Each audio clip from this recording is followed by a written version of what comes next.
Shalom, meus irmãos, que a paz da terra esteja com todos, que a Deus vos abençoe, né?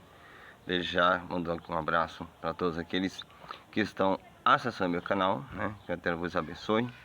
E vamos fazer aquela nossa oração.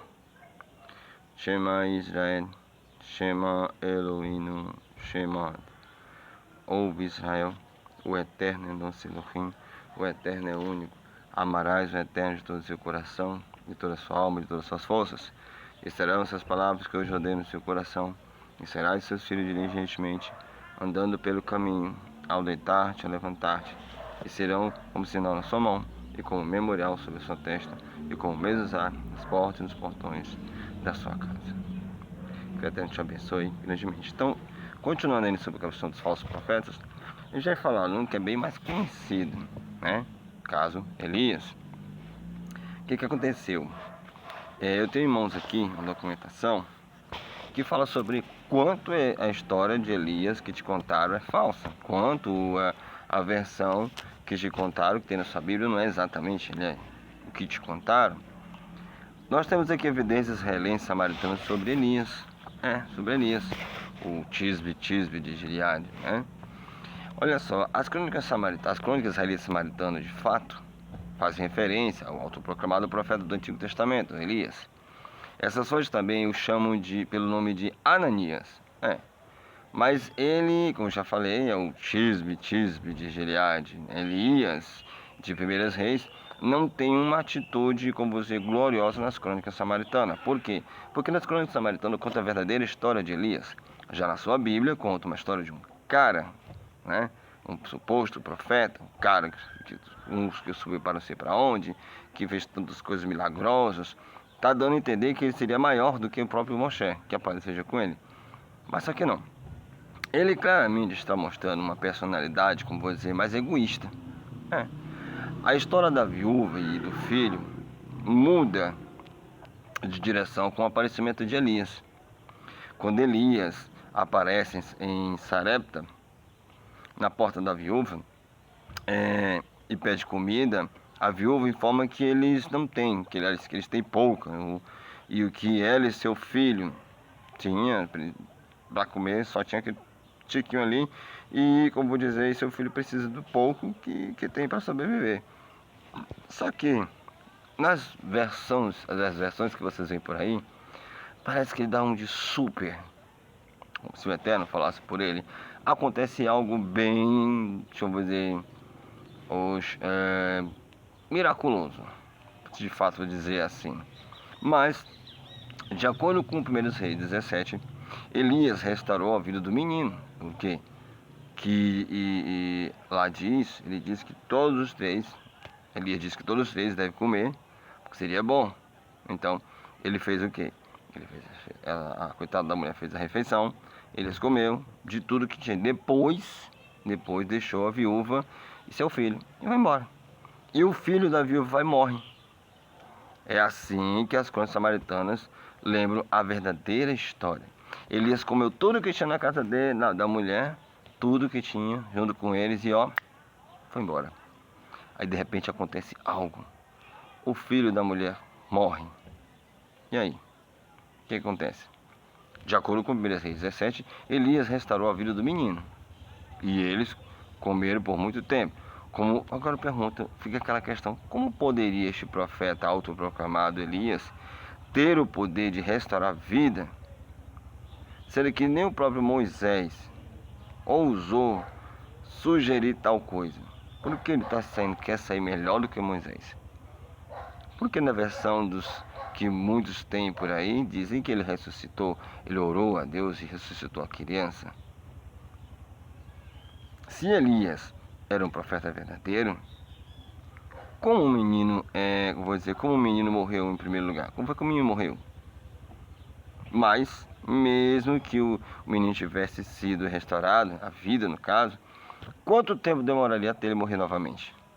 Porque o que eu saiba, que diz a Torá, é que um dia os mortos que acreditam na Torá, no Eterno, ressuscitarão.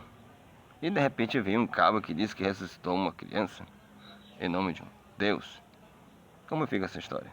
E essa criança morreu de novo, depois vai ressuscitar de novo? Seria isso a verdade? Bom, quanto tempo demoraria até que ele morresse depois que Elias saiu da casa? Quanto tempo ficaria isso?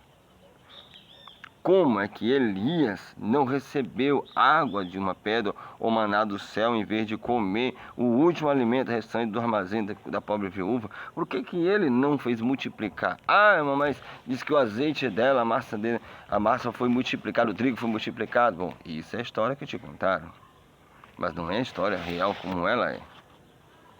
Essa é a versão que te contaram para te enganar, mas a verdadeira história não é essa. Lembre-se que por causa de tem um ditado que diz: cada história bonitinha, por trás dessa história, existe sempre um fator negativo. De acordo com o que diz aqui, vou ler um trecho. Se Elias era um profeta verdadeiro, como o menino morreu? Como é que Elias não recebeu água da rocha? As crônicas israelitas samaritanas nos informam ainda que quando Elias estava fugindo do rei Acabe, filho de Unri, Elias caiu no Jordão e morreu. Como é?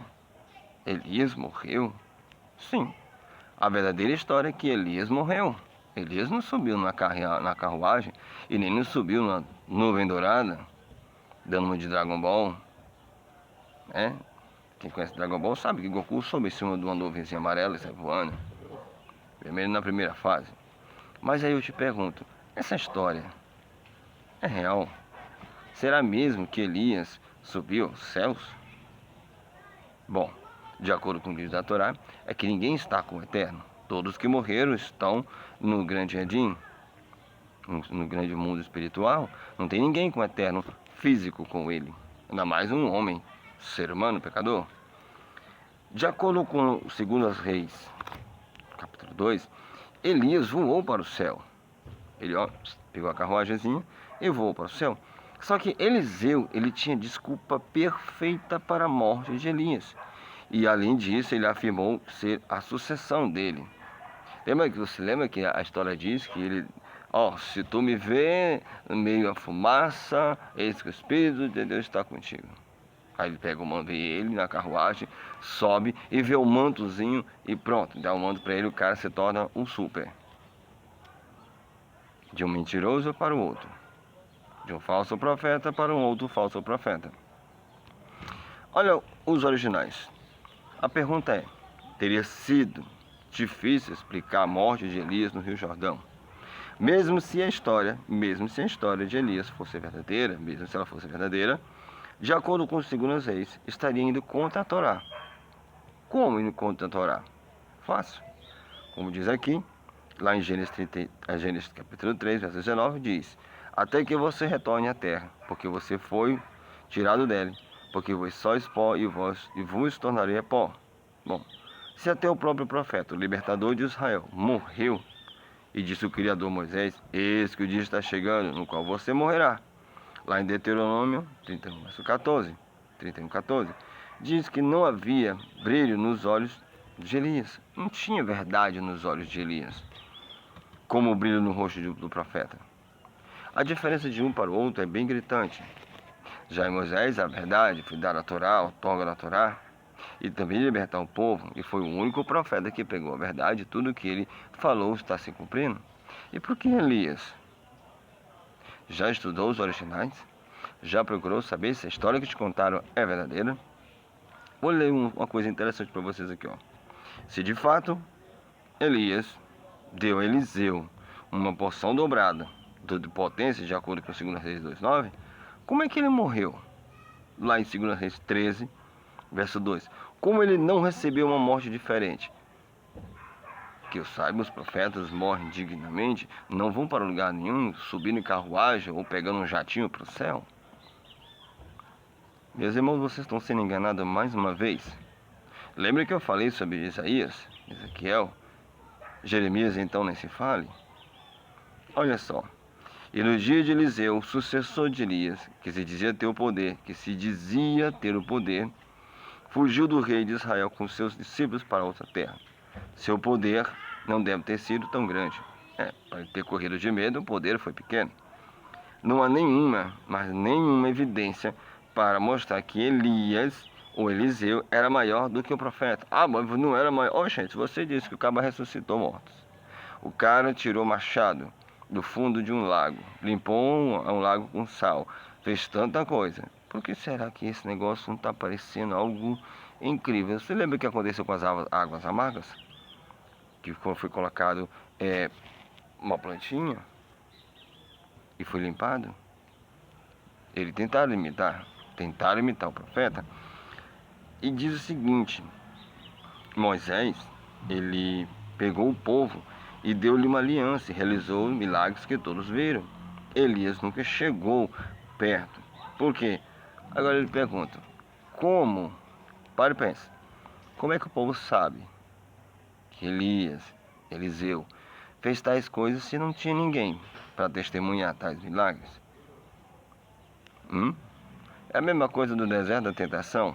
Como é que as pessoas sabem que detalhadamente aconteceu tal coisa se não tinha ninguém lá? E nem foi dito para ninguém. Mas Elias, ele assumiu o lugar de Moisés em algumas das visões de hoje. Por exemplo, os judeus e alguns cristãos usam Elias na cerimônia, na Páscoa, para substituir Moisés na cena do Êxodo. Você sabia que o povo judeu deixa uma cadeira específica para Elias? Sabia disso? Sabe como é que se chama isso? Idolatria. Nas igrejas, nos púlpitos das igrejas, eu já vi muito 3 cadeiras e a mais 4 cadeiras em que as pessoas se sentam na frente. Quando é 3 cadeiras, ele diz que representa o Pai, Filho e Espírito Santo. Quando é mais de uma cadeira, eu acho que deve ser o resto do Olimpo. Só pode? Então, como Elias, como Elias toma assento nas obras da Haggadah judaica, Elias não teve nada a ver com a Páscoa. A Páscoa dos israelitas, ainda no Sedé da Páscoa dos judeus, eles têm um copo para eles, botam um copo para ele, uma cadeira para ele. Nas circuncisões judaicas, eles têm uma cadeira só para Elias. Não sei como ele deve sentar para sentar lá. Ele chama o profeta Elias, o anjo da aliança. Mas Elias nunca fez uma aliança com todos os israelitas como Moisés fez. Eu pergunto, que aliança Elias fez com o povo? Meus irmãos, eu creio que nenhuma aliança.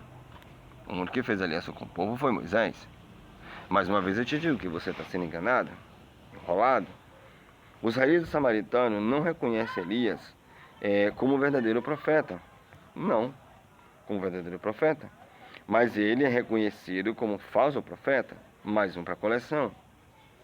Nenhum reconhecimento de Elias pode ser encontrado em qualquer celebração da Páscoa entre os israelitas samaritanos até hoje. Não se encontra nada sobre Elias a ser comemorado entre o nosso povo, mas entre o povo judaico ele tem uma cadeira, um copinho e tudo mais. Eu me pergunto, por quê? Por que eles fazem isso? Isso chama-se idolatria, misticismo, bruxaria, entende? Assim como os muitos acreditam no mito do Messias. Judeus lá no exílio, eles influenciaram, teve uma influência na Babilônia persa. Importante comentar que o livro de Jó foi escrito depois do exílio da Babilônia. O povo judeu, tendo retornado a Israel com a permissão de Ciro, rei persa, no ano 538, antes da Era Comum, assimilou muitos costumes dos persas, inclusive bancavam de profeta. Você sabia que na época tinha escola para profeta? Agora eu te pergunto, isso não te lembra alguma coisa em que você está? Quem sabe na tua religião não fez escola para profeta? Baseado nisso aqui. Dizem, o fulano de tal é profeta, o cara é ungido, é um profeta do Senhor, é uma profetisa. Eu vou ler aqui um trecho para você que diz o seguinte: no judaísmo esperava-se um Messias, havia profecias que indicavam sua vinda, mas este Messias viria para salvar a nação judaica na concepção do judaísmo, e na concepção do cristianismo veio para salvar a humanidade. Olha só, o Messias dos judeus e o Messias dos cristãos, eles são parecidos. A diferença é que o Messias dos judeus não é filho de um Deus, mas o propósito é quase parecido, é praticamente a mesma coisa. Mas o Messias dos cristãos é filho de uma divindade, de um suposto Deus Pai. O Jesus Cristo, o profeta do cristianismo, não foi aceito como Messias para Israel, e nem para os judeus, ambas lendas sob influência do zoroatrismo. Você sabia disso? Que aquilo que você acredita é um zoroatrismo. A sua religião foi formada por como vou dizer, um engodo, uma mentira do zoroatrismo. No zoroatrismo, rezava perante uma chama de fogo, onde através de orações invocaram a sabedoria de Ahura Mazda. É o que você faz nessa igreja, você não sabia disso não? Que quando você reza para 3 deuses, você está fazendo a mesma coisa que o povo de Zoroastra. É. Por exemplo, a morte. O Zoroastro teve muitos problemas em tentar, como você, implementar a religião monoteísta. Tentando se opor ao sacerdote de Mitra e o sacrifício sagrado dos touros. Foi assassinado por sacerdotes de Mitra no templo de Balki. Ele faleceu aos 70 anos, aos 77 anos, aliás. Grandes reis da Pérsia, como Ciro, Dario, eram devotos do Zoroastro. Tem um texto que eu quero ler para vocês, é que havia até 50 milhões de fiéis no Império. Olha só, 50 milhões de fiéis no Império que se estendia da Grécia até a Índia, segundo a estimativa do que consta. E só você procurar na história que você vai ver isso. O que é mais interessante é que a tranquilidade naquela época acabou quando? Bom, com a invasão do Persa, da Pérsia pelo exército do conquistador macedônio, Alexandre o Grande, que levou o império ao colapso no ano 330, antes da conjunção. Justamente. Como vou dizer a você, desde então o zoroatrismo, os zoroastras foram perseguidos discriminados, tanto por cristãos como por muçulmanos. No caso, no rastro das invasões e reconquistas que moldaram, o Oriente Médio e da Ásia. Ou você acha que a sua religião veio da onde? Você acha que a crença de 3 deuses surgiu da onde? De Deus? Do Todo-Poderoso, ter um filho, Pai, Filho e Espírito Santo e um demônio? Não. Veio do zoroatrismo, veio de outras fés.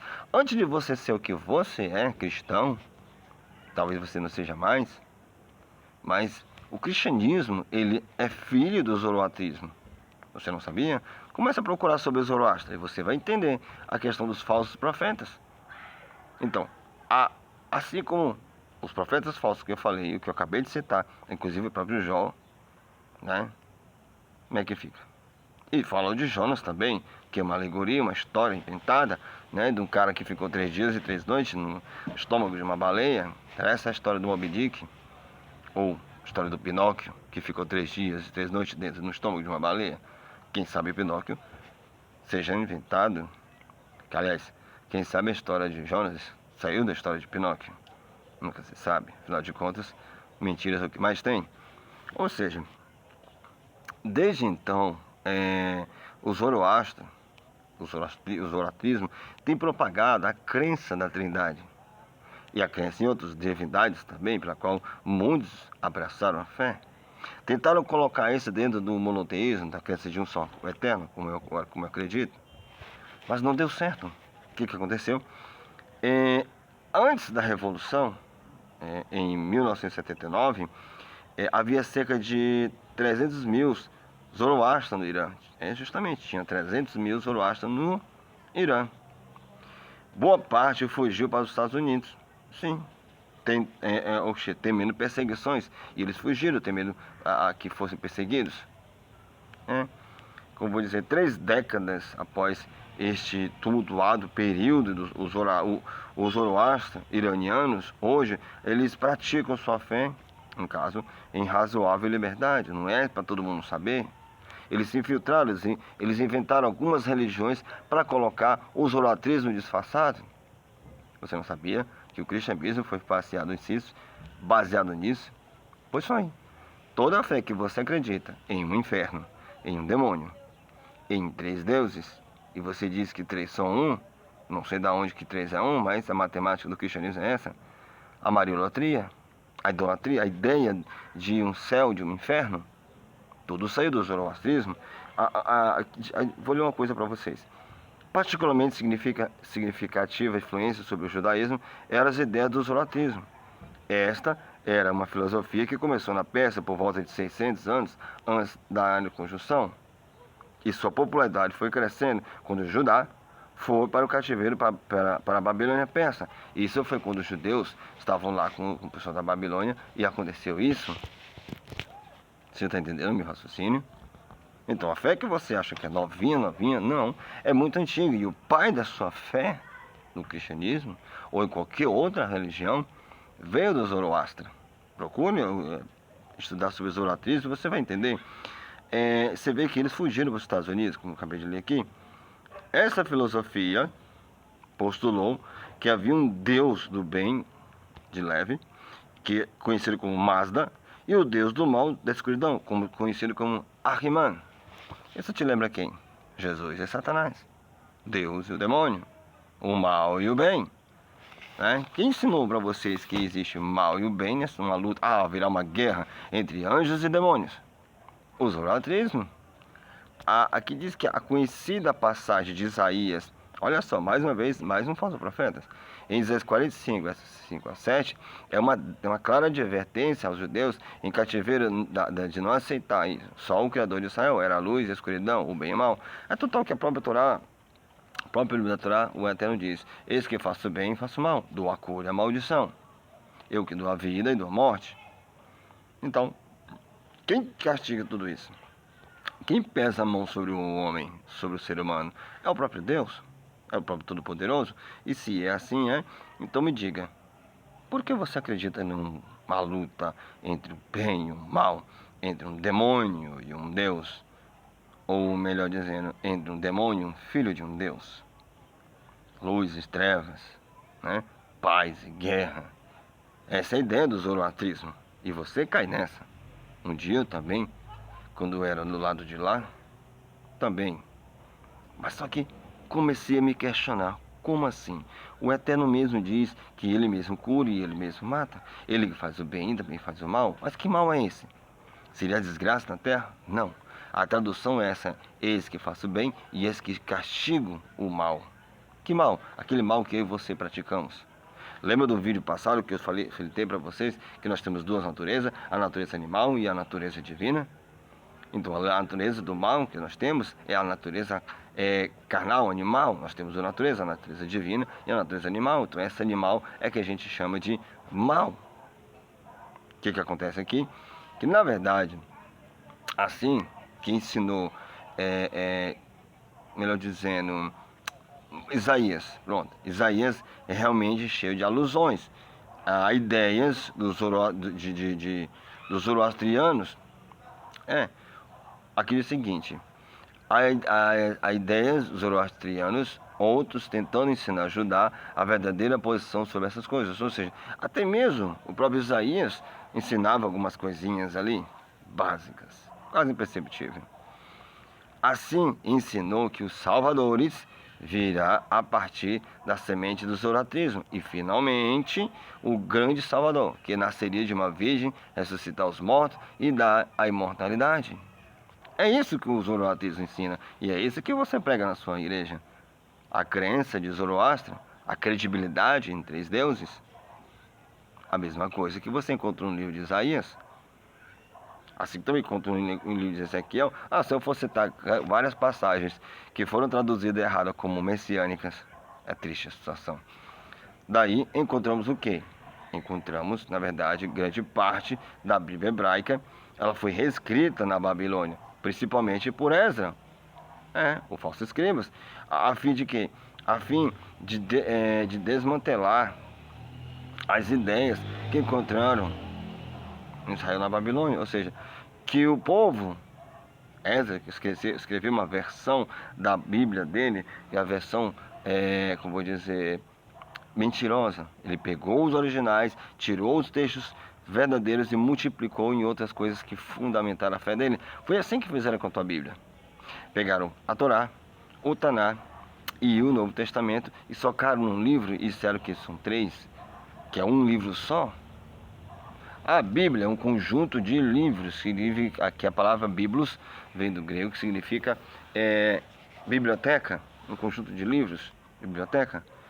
E como já te falei, olha só, Daí nós encontramos frases da era persa em livros como Jó, que em um nível foram claramente escritos hebraicos muito antigos e ainda havia sido analisada por um lado da era persa. Tudo isso baseado no zoroastrismo. O que acontece? Judeus também foram influenciados pela ideia de que Deus nunca, o zoroastrismo de alguma forma causa o mal em nossas vidas. E, portanto, Deus deve ser visto como algo separado de todas as ações, boas ou más, como eles estão sob o controle de deuses bons e maus. Ou seja, o zoroastrismo está te ensinando, inclusive até mesmo os judeus estão te ensinando, que existe um bem e um mal, que existe uma força dupla, e que Deus não tem nada a ver com isso. É tipo Deus Pai e o Filho e o demônio aqui, sendo a força do bem e a força do mal, né? E o resultado seria uma guerra galáctica. Uma guerra que as pessoas estão esperando num mundo apocalíptico. Como fica essa história? Bom, isso, meus irmãos, a gente vai continuar no próximo vídeo, na terceira parte. Você está aprendendo comigo, neste canal, a conhecer a verdade. E como eu sempre digo, saia da Matrix. Saia da mentira. Sua fé, sua religião, seus ministros estão lhe enganando. Os falsos deuses estão na sua igreja, estão nos seus pensamentos. E o que eu posso dizer para você é que a Torá liberta, a Torá cura, e ela te mostra o caminho certo a prosseguir e a andar. Que o Eterno te abençoe e te dê uma ótima noite. Você vê aqui atrás de mim que já está acontecendo. Então, você caiu no zoroastrismo. Você foi enganado pelo zoroastrismo, na crença de um Messias, de um Salvador. Uma história que é bem, muito mais antiga do que você pode imaginar. Você acha que a história de Jesus é antiga? Não é, não. Você acha que a história de um filho de um Deus é nova? Também não. Você vai ver no próximo vídeo. Dê uma olhada nos meus outros vídeos sobre falsos profetas. E agora, me despeço você com a Shalom. E se prepare para viajar mais uma vez no próximo vídeo, da parte 3, sobre os deuses e os falsos profetas. Shalom, que Deus te abençoe ricamente e que Ele te dê a luz que você precisa e abençoe sua vida. Shalom.